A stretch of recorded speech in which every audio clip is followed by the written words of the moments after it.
Dan ini tentunya memberikan contoh pada siapapun, bukan hanya pada artis-artis juga, tapi masyarakat yang tadinya lupa jadi ingat.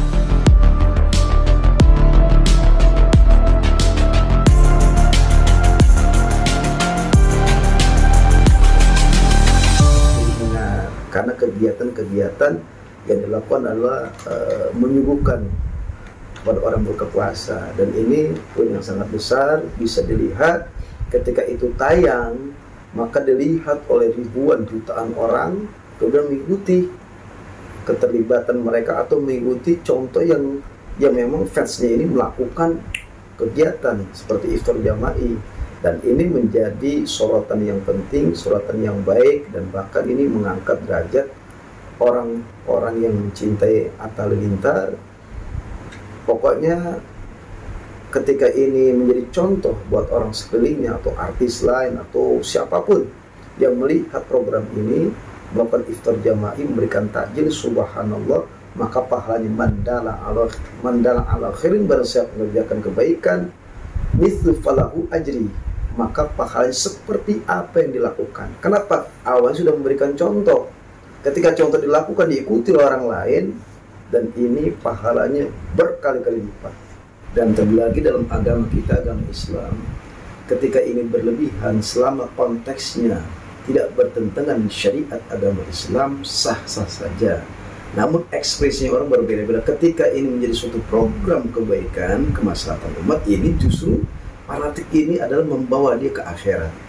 Artinya cintanya dia kepada orang di fanatiknya itu membawa nanti kebersamaan di akhirat. Kebaikan-kebaikan yang dilakukan, kebaikan-kebaikan yang diekspresikan, ini menambah poin pahala bagi siapa sih?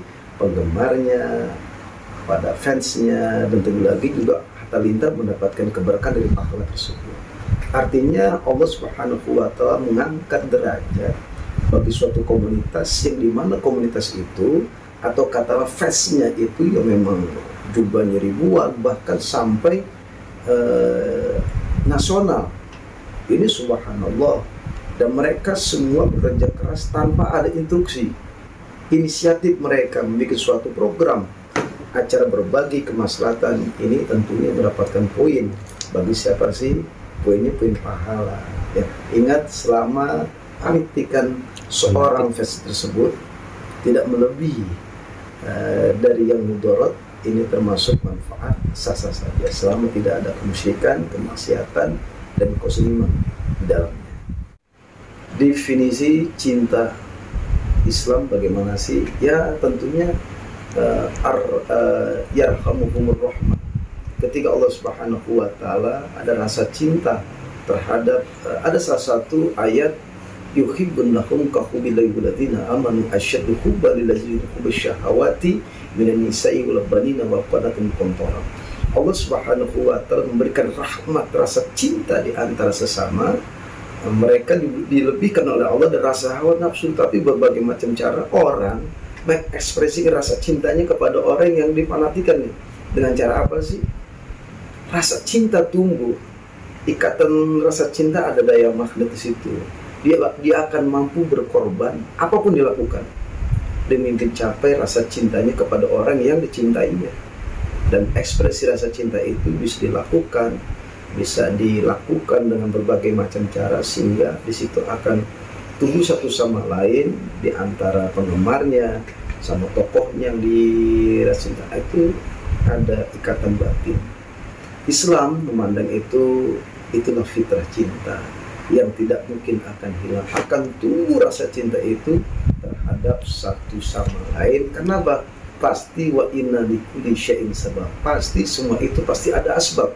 Asbabnya pasti seorang tokoh yang mungkin kesolehannya, figurnya itu termasuk dia orang yang rendah hati, tidak sombong. Ya wajar fansnya ini memberikan sesuatu surprise kepada yang didolakannya.